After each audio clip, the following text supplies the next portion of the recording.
Be sure to read and follow the safety guidelines to protect your computer from potential damage and ensure your personal safety.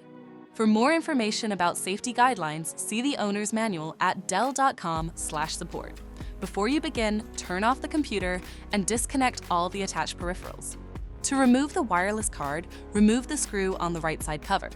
Unlatch and lift the cover off the system.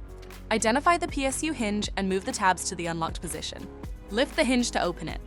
Identify the wireless card and remove the screw securing it. Unlatch and disconnect the cables to remove the card from the system. To reinstall the wireless card, place it back in the system and reconnect the cables. Relatch and install the screw to secure the card. Flip the PSU hinge back down and move the tabs to the locked position to secure the PSU hinge. Relatch the right side cover on the system and tighten the screw to secure it.